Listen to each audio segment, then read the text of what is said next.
Hello everyone, welcome back on House News with me, Dadi Ramadan. The escalation conflict between Israel and Palestine are still ongoing. And let's see the headlines for today. The ambassador of the Islamic Republic of Iran to Indonesia held a meeting with the chairperson of BKSAP of the House to discuss bilateral cooperation across the political, economic, and social sector. The Indonesian Parliament has been formally invited to attend the sessions of the Parliamentary Union of the OIC member states and Asian Parliamentary Assembly in Iran.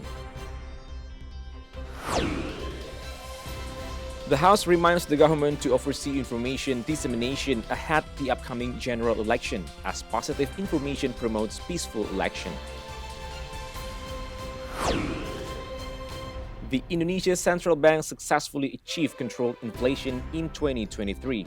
This good performance is expected to continue in facing an economy full of uncertainty in the coming year. The 1 million tree-day movement unites communities globally to plant trees, promoting a collective effort for environmental conservation.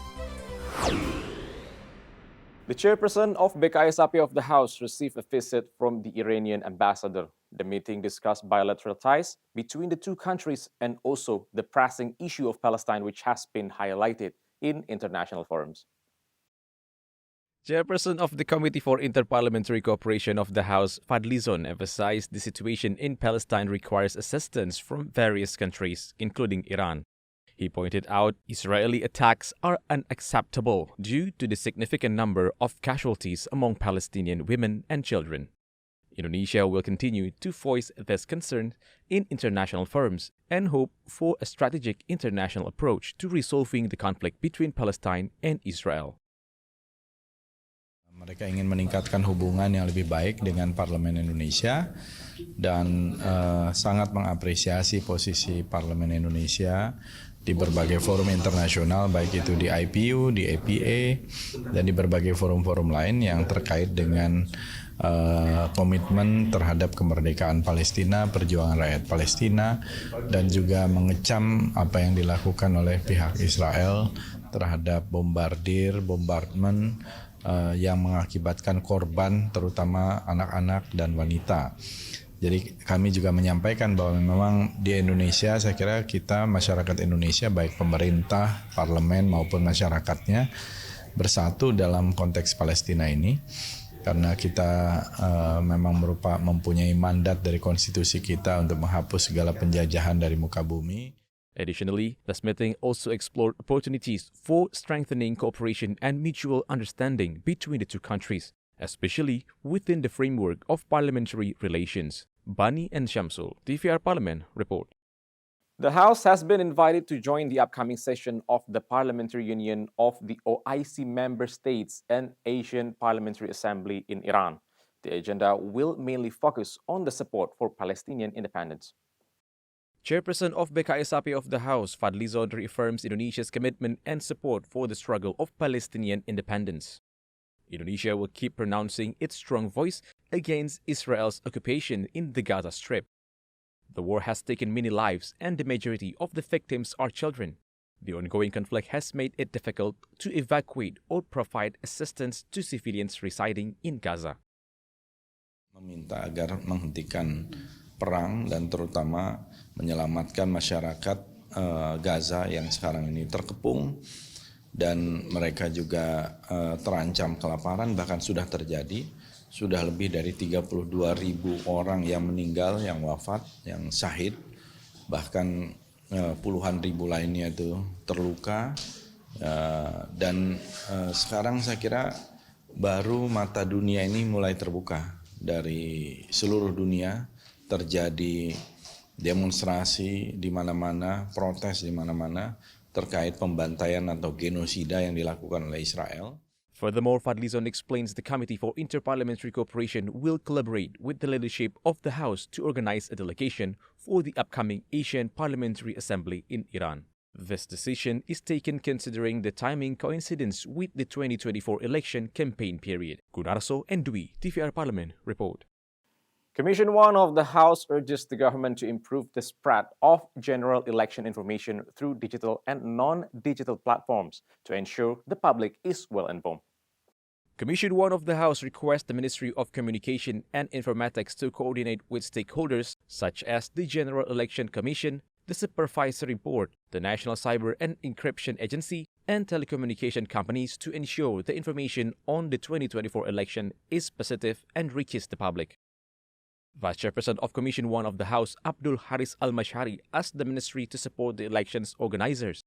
He emphasizes the importance of ensuring the availability of internet access extended to the smallest levels, including villages and every polling station.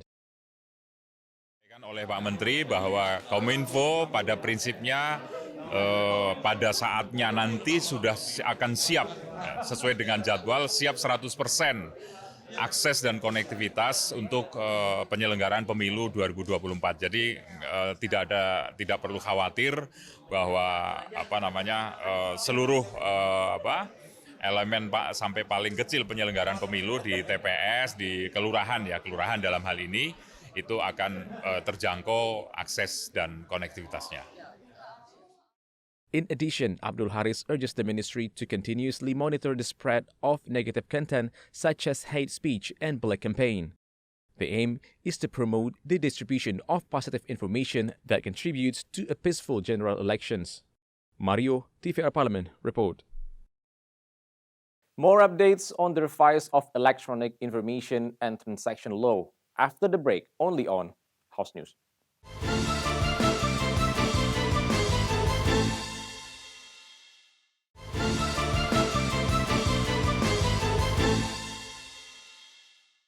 Commission 11 of the House appreciates Bank Indonesia for effectively managing inflation and maintaining stability in the national financial system. After a joint work meeting with Bank Indonesia, member of Commission 11 of the House Muhyiddin Muhammad Said explained, Bank Indonesia was able to maintain the stability of the financial system throughout 2023. Muhyiddin hopes the good performance of Bank Indonesia can continue in 2024. In uncertain political year, Bank Indonesia as the central bank is expected to contribute to controlling inflation below 3%. Kalau rata-rata kan tadi itu tidak ada perdebatan. Saya kira Bank Indonesia sudah melakukan kinerja dengan sangat baik sekali sehingga dia mampu mengendalikan inflasi di bawah sampai dengan 3%. Itu salah satu tugas Bank Indonesia. Cuma memang nilai tukar rupiah itu sekarang agak naik ya. Ada dari asumsi 15.000 sekarang ada 15.500. Moreover, member of Commission 11 of the House Jeffrey Romdoni said Bank Indonesia has carried out responsibilities effectively even though there is potential weakening of rupiah exchange rate against the US dollar. Kami melihat memang itu kinerja cukup bagus. Ya memang ini kondisi situasi sekarang ini memang ada beberapa yang setidaknya mungkin mengakibatkan beberapa perubahan. Misalnya sebagai contoh barangkali mungkin dolar yang menguat barangkali ya. Jadi bukan rupiah yang melemah. Oki Zulindra, Ridwan, TVR Parlemen, report. The revision of Electronic Information and Transaction Law is hoped to strengthen the security system of electronic transactions and provide legal certainty in the digital space. Vice Chairperson of Commission 3 of the House, Habibur Rahman, mentioned the revision of the Electronic Information and Transaction Law is a commitment to providing protection for the community and minimizing misuse of electronic transactions.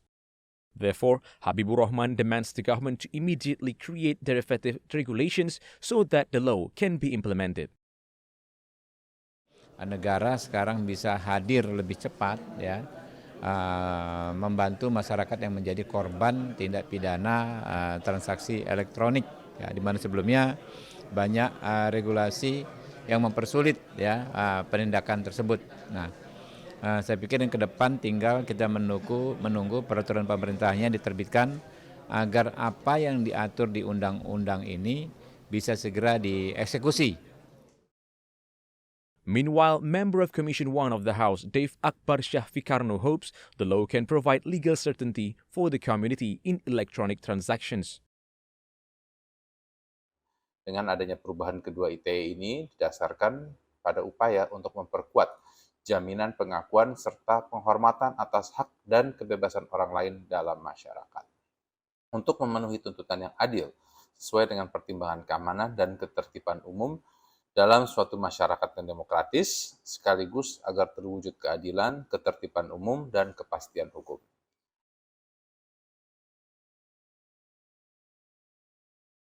Commission 5 of the House believes the implementation of presidential instruction on the connectivity of regional roads can help regions with financial difficulties in road improvement. Member of Commission 5 of the House A.D. Santana stated, Presidential Instruction Number 3 of 2023 could be a solution to road damage problem in the regions. The Central Statistics Agency reported in 2021, road damage in Indonesia reached 32% or approximately 174 kilometers. Therefore, Eddie hopes this presidential instructions continues to be implemented in 2024. Sekarang APBN bisa masuk ke jalan daerah itu. Status jalan provinsi, kabupaten, kota. Tentu ini harus dimanfaatkan optimal. Kira ini bisa kita percepat lah ya. Yang penting lagi, Impres nomor 3 ini tentang konektivitas jalan daerah bisa terus dilanjutkan. 2024 lebih banyak lagi. Itu harapan dari Komisi 5, teman-teman semua itu. Sehingga daerah bisa menikmati jalan-jalan yang baik, yang bagus. Yang rusak-rusak parah kita perbaiki. The Ministry of Public Works and Public Housing plans to implement this presidential instructions in several stages. As of September 2023, the new physical progress has reached 12% of the overall target. Andri, TVR Parlemen, report. Interesting stories on environment after the short break. Stay tuned to House News.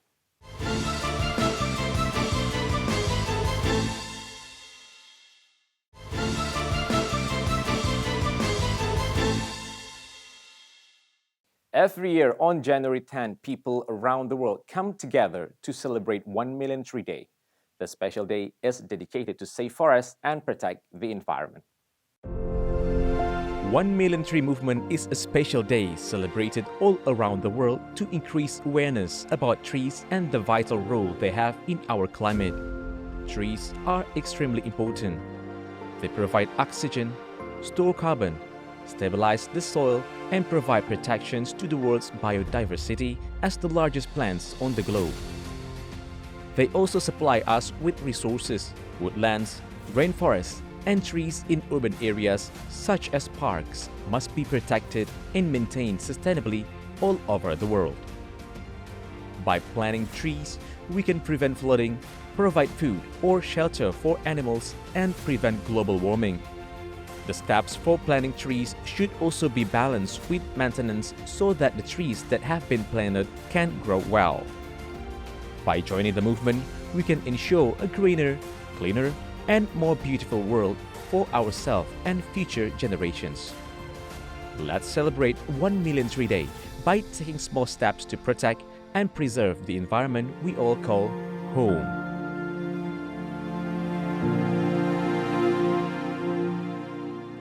This series offers residents an environment that will keep them healthy and also provide the families without any worry about the quality of living.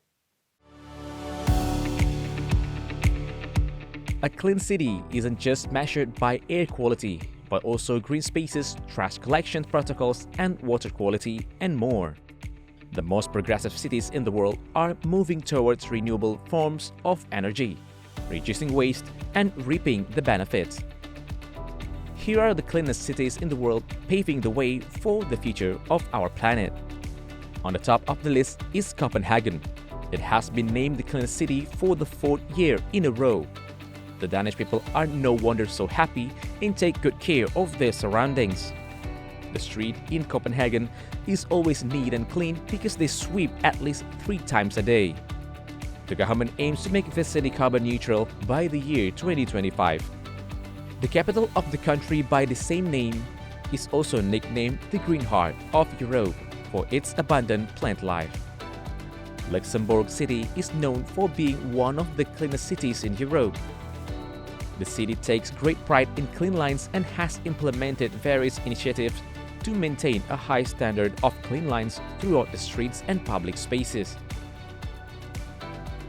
Sapporo is Japan's fifth largest city. Though it has a large population, it has managed to keep the environment clean. The recycling rate is 75%. That's why Sapporo is the most eco-friendly city in Japan. The subsystem is always on time. This city is safe and clean compared to most major cities. That's why it is very convenient to live in this city.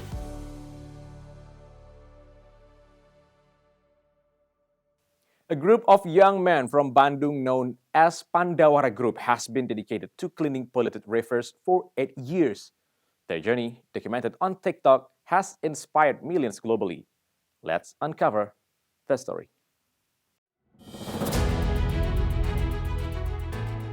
Pandawara Group, made up of 5 young men from Bandung, was founded in mid-2022. Starting their friendship as high school friends, they shared the same concerns about their neighborhood frequently being hit by floods due to accumulated trash. Having houses constantly flooded, they were frustrated, leading them to discover that the root cause of the floods was the garbage piling in the river. This prompted them to create content on cleaning up the reviews, aiming to raise awareness about environmental issues. They take their name from the 5 Pandava princes of Indian folklore and the word Wara, which translates to the 5 bearers of good news. When TikTok account Pandawara Group first posted their videos of cleaning rivers in Bandung in August 2022, they did not do it for fame. But to their surprise, their content has been seen and liked by millions of people over the past few months. Pandawara has been vocal on social media about the group cleaning the environment. Their video content has successfully ignited enthusiasm and awareness among the younger generation. With over 700,000 followers on TikTok, the Pandawara Group puts waste problems under the spotlight, inspiring others to care for the environment.